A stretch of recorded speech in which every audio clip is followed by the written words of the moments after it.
TheForest.com। नमस्कार दोस्तों, एक बार फिर से आप सभी का स्वागत है एजुपाक यूट्यूब चैनल में। दोस्तों, आपको पता है 30 तारीख को टैक्सेशन का एग्ज़ाम है, तो उसी एग्ज़ाम की प्रिपरेशन के लिए वीडियो है। आप यहाँ पे हम चर्चा करेंगे टैक्स के बेसिक्स के बारे में, क्योंकि आपको पता है एचएससी कहीं से भी कैसा भी एग्ज़ाम बना रहा है। मतलब कोई प्री डिफाइंड लेवल नहीं है एचएससी का कि इस लेवल तक का एग्ज़ाम आ जाएगा। तो है क्या, हमें अपने स्टैंडर्ड तरीके से तैयारी करनी है। स्टैंडर्ड तरीका यह होता है कि अपने बेसिक्स क्लियर हों। तो बेसिकली आज हम कोशिश करेंगे कि सारे के सारे टैक्स जितने भी उन सभी के बेसिक्स क्लियर हो जाएं, ताकि आने वाले एग्ज़ाम में इतना अटेम्प्ट करने योग्य रहो आप कि अगर कोई क्वेश्चन बेसिक्स से आए या फिर रिलेटेड टू द आए तो आप थोड़ा बहुत मैनिपुलेट करके भी उसका आंसर दे सकें। तो चलिए दोस्तों, स्टार्ट करते हैं आज की यह वीडियो। तो दोस्तों, आपको पता है कि जो टैक्स है वो होता क्या है। सबसे पहले जब चर्चा चल रही है टैक्स पे, तो अगर हम इसकी डेफिनेशन के अनुसार देखें तो tax is a free charge by the government on a product. कुछ भी सर्विसेज पे ले सकती है या फिर किसी प्रोडक्ट पे ले सकती है गवर्नमेंट। तो बेसिकली जरूरी है कि टैक्स का मतलब पता हो हमें, ठीक है। सो अगर मैं हाईलाइट करने की कोशिश करूं तो यह है, यहाँ से लेके यहाँ तक इन्होंने बोला है कि देखिए, tax is a free charge by A government on A product, income और एक्टिविटी। मगर मेरे अनुसार टैक्स की जो डेफिनेशन है, या फिर अगर आप बेसिकली टैक्स की डेफिनेशन जानना चाहते हो तो वो है tax is compulsory payment without extra demand. कि टैक्स एक कंपलसरी पेमेंट है और जिसमें एक्स्ट्रा डिमांड नहीं है। मतलब कोई आपसे एक्स्ट्रा डिमांड नहीं कर सकता, मगर एक कंपलसरी पेमेंट है, आपको पे करना ही होगा। ठीक है। तो बेसिकली टैक्स को दो भागों में बांटा गया है, direct tax and indirect tax, प्रत्यक्ष कर और अप्रत्यक्ष कर। अब देखिए, मतलब क्या प्रत्यक्ष और अप्रत्यक्ष का। मतलब है कि देखिए, अगर कोई टैक्स उसी इंसान से लिया जा रहा है जिस पे वो इम्प्लीमेंट हो रहा है, ठीक है। फॉर एग्जाम्पल, आप कमाते हो, अच्छा खासा कमाते हो, तो सरकार तो आपके फर्ज है सरकार को आप थोड़ा बहुत दान में दे दो। एक तरीके से मैं कह सकता हूँ कि आप सरकार को, इस देश को बनाने के लिए उसका कुछ हिस्सा दो। तो ये आपसे सरकार वसूलती है, क्योंकि सरकार की बदौलत आप कमा पा रहे हो, ठीक है। और दूसरी चीज़ यह है कि जो इनडायरेक्ट टैक्स है उसमें जो चीज़ होगी, मतलब जो टैक्स आप दोगे, मगर आपको ये नहीं पता होगा कि ये टैक्स मुझे क्यों देना पड़ रहा है, ठीक है। फॉर एग्जाम्पल, आपने कोई घर पे 5 रुपए का पेन खरीदा, ठीक है, और उसकी कीमत है 4.5 रुपए, ठीक है, एक्चुअल जो कीमत है। मगर 0.5 उसमें टैक्स था, जो कि इनडायरेक्ट टैक्स था। मतलब देना किसको चाहिए था, वो टैक्स देना चाहिए था जो पेन बना रहा है, मगर टैक्स देना किसे पड़ रहा है।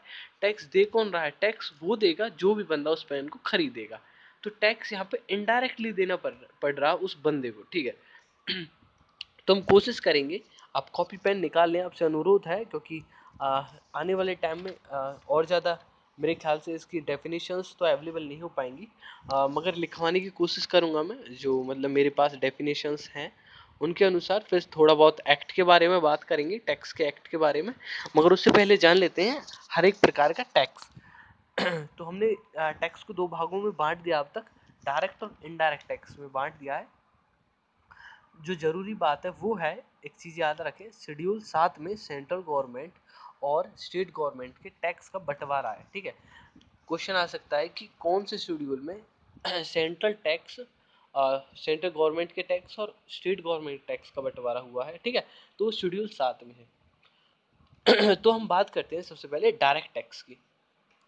डायरेक्ट टैक्स की डेफिनेशन बहुत शॉर्ट है, incidence and impact is on the same person, ठीक है, ऑन द कॉमन पर्सन, या फिर कह सकते हैं ऑन द सेम पर्सन, ठीक है। फॉर एग्जाम्पल, एग्जाम्पल क्या है इसका, इनकम टैक्स या फिर वेल्थ टैक्स। वेल्थ टैक्स फिलहाल एबलिश कर दिया, ठीक है, हटा दिया है, ठीक है। अच्छा, एक चीज़ और बताता हूँ कि डायरेक्ट टैक्स कैसा टैक्स है। डायरेक्ट टैक्स है प्रोग्रेसिव टैक्स। प्रोग्रेसिव टैक्स की डेफिनेशन क्या होती है कि इफ़ यू आर रिच, ठीक है, if you are rich you have to pay more of your income in the form of tax. अगर आप अमीर हो तो आपको ज़्यादा देनी पड़ेगा टैक्स, ठीक है, आपको टैक्स ज़्यादा देना पड़ेगा, ठीक है। और इनडायरेक्ट टैक्स क्या होता है कि इनडायरेक्ट टैक्स होता है रेग्रेसिव। मतलब पहले इनडायरेक्ट टैक्स की डेफिनेशन समझते हैं। Incidence and impact is different, ठीक है। इंसिडेंस और इम्पैक्ट अलग अलग व्यक्ति पर होता है, ठीक है।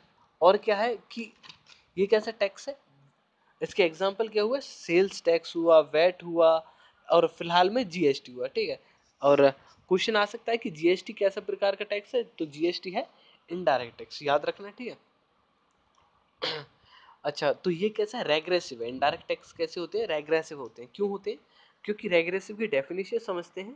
इफ यू आर रिच, अगर तुम अमीर हो, यू हैव टू पे in less of your income in the form of tax. मतलब अगर आप अमीर हो तो आपको अपनी इनकम का कुछ ही, मतलब एक गरीब के रेस्पेक्ट में बहुत कम हिस्सा देना पड़ेगा आपको, ठीक है।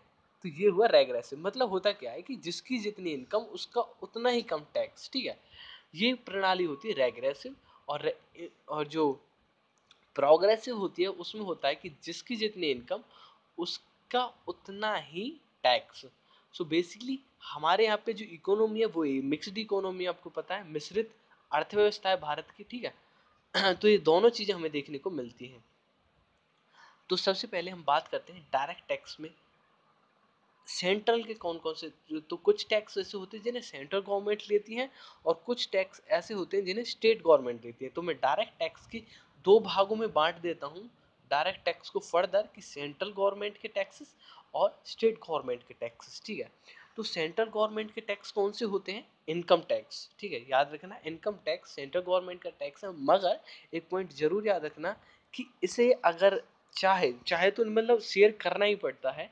जो इनकम टैक्स होता है उसको शेयर करना पड़ता है, जो सेंट्रल गवर्नमेंट होती है उसे स्टेट गवर्नमेंट के साथ, ठीक है। जो सेंट्रल गवर्नमेंट टैक्स वसूलेगी, इनकम टैक्स, जो इनकम टैक्स वसूलेगी ना, उसे स्टेट गवर्नमेंट के साथ भी शेयर करेगी। फॉर एग्जांपल हरियाणा से मान लो 100 रुपये का इनकम टैक्स आया सेंट्रल गवर्नमेंट के पास, तो उसमें से 90 रुपये सेंट्रल गवर्नमेंट रखेगी और 10 रुपये स्टेट गवर्नमेंट को भेज देगी, ठीक है।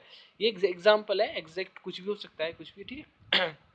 ये बजट में डिफाइन होता है, ठीक है, कि किस स्टेट को कितना जाएगा, ठीक है। वो इनकम टैक्स का पार्ट बढ़ता है, ठीक है, याद रखना। अच्छा, दूसरा सेंट्रल गवर्नमेंट का टैक्स है कॉर्पोरेट टैक्स, ठीक है। अच्छा, तीसरा सेंट्रल गवर्नमेंट का टैक्स है मैट, मिनिमम अल्टरनेटिव टैक्स। अच्छा, अब एक चीज याद रखें कि मैट आया क्यों।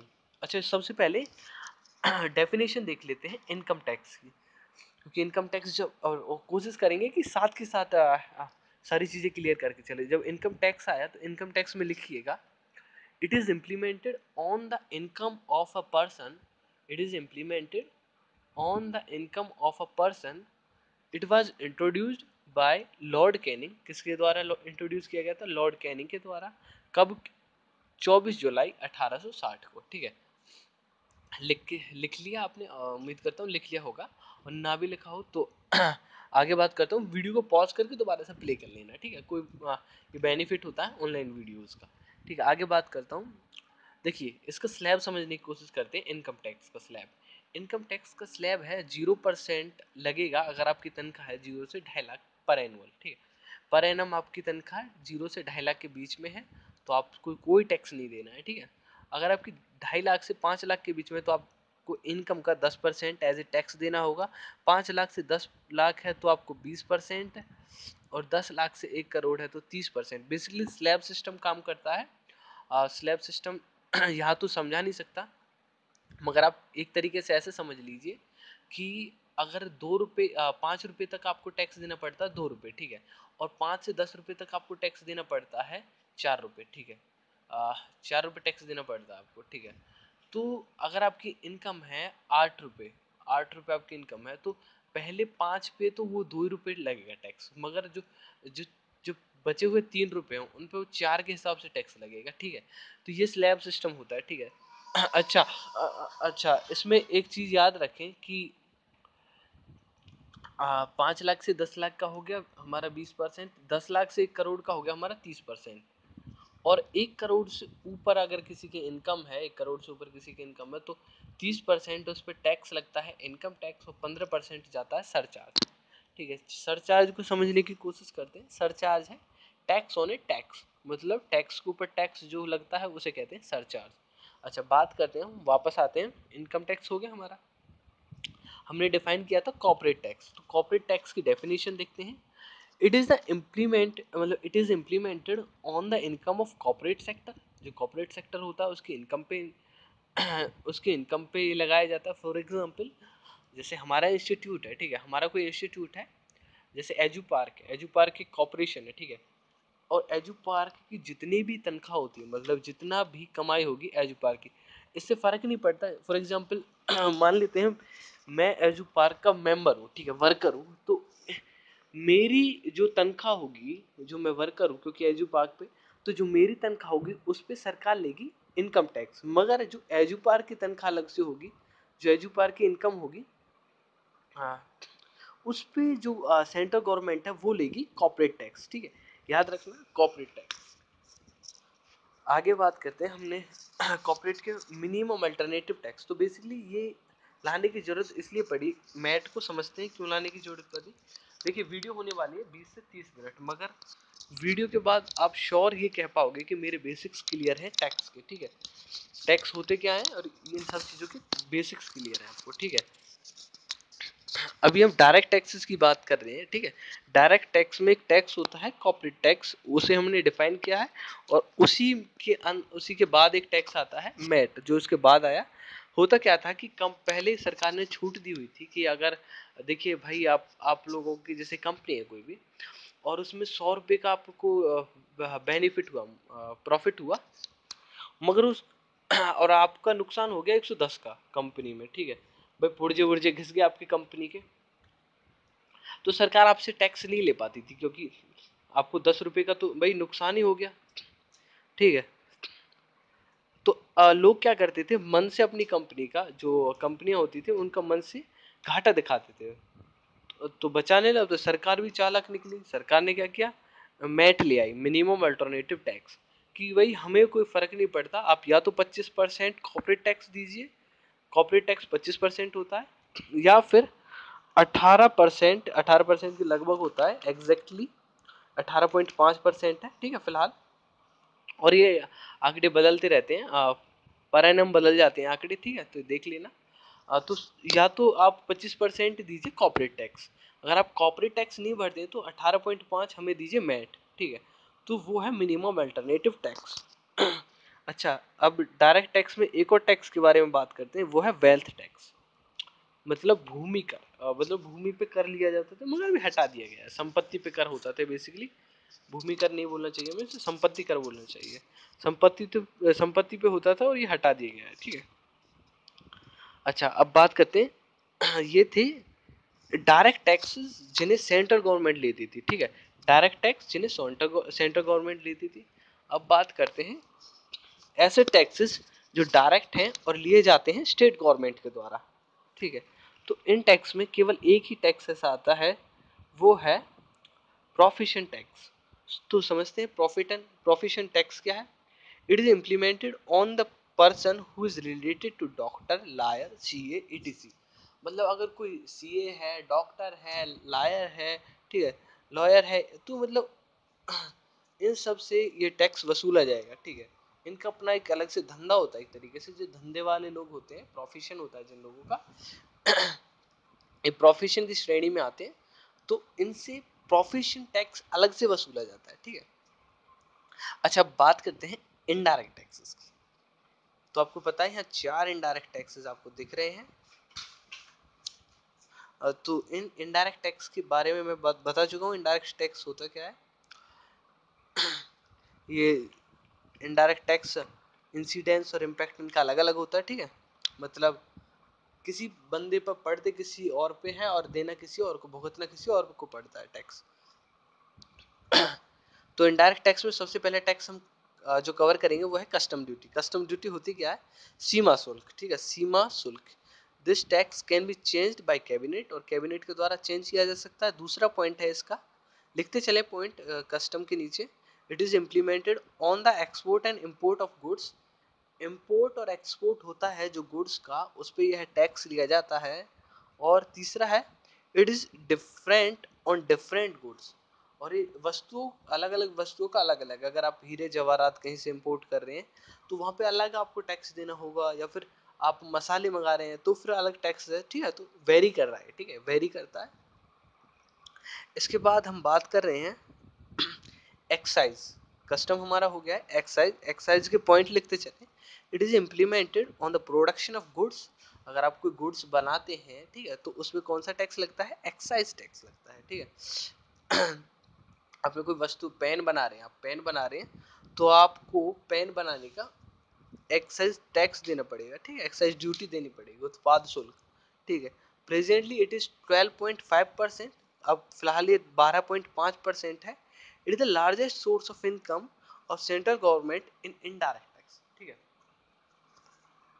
डायरेक्ट टैक्स में लार्जेस्ट सोर्स, जो डायरेक्ट टैक्स था ना, उसमें लार्जेस्ट सोर्स था इनकम टैक्स। इनडायरेक्ट टैक्स में जो लार्जेस्ट सोर्स है वो है एक्साइज ड्यूटी, उत्पाद शुल्क, याद रखना, उत्पाद शुल्क इनडायरेक्ट टैक्स में सबसे बड़ा टैक्स है जो भारत सरकार ले रही है फिलहाल। मतलब सबसे बड़ा मतलब सबसे ज्यादा इनकम दे रहा है जो भारत सरकार को। अभी बात करते हैं हम सर्विस टैक्स की। तो सर्विस टैक्स के बारे में पॉइंट लिखें। It is implemented on the cost of rendered service. मतलब देखिए, उत्पाद, अगर कोई इंसान उत्पाद बना रहा है, मतलब पेन वगैरह बना रहा है, तो उससे तो लिया जाएगा एक्साइज। अच्छा, कोई इंसान सॉफ्टवेयर बनाए तो उससे जो वसूला जाएगा वो है सर्विस टैक्स, ठीक है। बेसिकली इनडायरेक्ट है, वो जो बना रहा है उसे नहीं देना ये टैक्स, जो इस सर्विस को खरीदेगा उसे ये टैक्स देना पड़ेगा, ठीक है। इसलिए तो इसे इनडायरेक्ट टैक्स बोला गया है, ठीक है। मगर हम कह सकते हैं कि सर्विस टैक्स उस देना तो है ना किसी को, तो सॉफ्टवेयर पे लगेगा, सर्विस टैक्स लगेगा इनटेंजिबल वस्तुओं पे, ठीक है, जिन्हें हम छू नहीं सकते। सर्विसेज है, जैसे इंश्योरेंस है, ठीक है, सेवाएं हैं कैसी भी, ठीक है, तो वो है। अच्छा, ये कब आया था? ये 1994 से 1995 के बीच में इम्प्लीमेंट किया गया था इसे, रामाचलैया कमेटी के द्वारा, ठीक है, राजाचलियन कमेटी के द्वारा, सॉरी, ठीक है। Initially it was implemented on the 3 services. पहले जब स्टार्टिंग हुई थी तो केवल 3 चीजों पे इम्प्लीमेंट किया गया था। तो वो है इंश्योरेंस, टेलीकम्युनिकेशन और शेयर ब्रोकर। मगर बाद में इसे बढ़ा के अब फिलहाल में इसे 119 सर्विसेज पे किया जाता है, जिसमें सॉफ्टवेयर वगैरह सब कुछ शामिल है, ठीक है अपना। और 14% ये है फिलहाल कर, जो वो है 14%। और ये वेरी करते मैं पहले ही बोल चुका हूँ, आप चेक कर लिए, करंट में चेक करके जाना, ठीक है। इफेक्टिवली कितना पड़ता है 14% का? 14% तो है, 0.5% स्वच्छ भारत सेस है, और 0.5% ही कृषि कल्याण सेस हुआ, ठीक है। तो टोटल कुल मिला के 15% के अराउंड ही बैठेगा आपका, ठीक है। आप समझते हैं सेस, जब मैंने वर्ड बोला तो सेस को भी समझ लेते, सेस क्या है। तो सेस होता है, it is also called as locally tax, ठीक है, लोकली टैक्स बोल सकते हैं, या फिर बोल सकते हो आप सरचार्ज से, समवेयर बोल सकते हो आप, ठीक है, सरचार्ज भी बोल सकते हो, समवेयर सरचार्ज, ठीक है, कि somewhere it is implemented on tax on a tax, ठीक है। इट इज स्पेसिफिक पर्पस, ये स्पेसिफिक पर्पस के लिए होता है, फॉर एग्जांपल कृषि के लिए या फिर स्वच्छता के लिए होता है, ठीक है। अच्छा, लास्ट टैक्स जो हमें डिफाइन करना वो है वैल्यू एडेड टैक्स, ठीक है। It replace the sales tax. आप याद रखना कि सेल्स टैक्स को रिप्लेस किया था वैट ने, और वैट को फिलहाल रिप्लेस किया है जीएसटी ने। किसने? जीएसटी ने, याद रखना, ठीक है। वीडियो 30 मिनट की है, मगर बहुत, मैं बता रहा हूँ, बहुत बिल्कुल निचोड़ है, मतलब टैक्स का ना, टैक्स का निचोड़ है इस वीडियो में, ठीक है। जो वैट है, इट रिप्लेस सेल्स टैक्स, ठीक है। इट वाज फर्स्ट ऑन, कब आया थे? It was first come on 1 April 1986 on the recommendation of the Laxmikant Jha committee, ठीक है। वैट लक्ष्मीकांत झा कमेटी के रिकमेंडेशन पे आया था।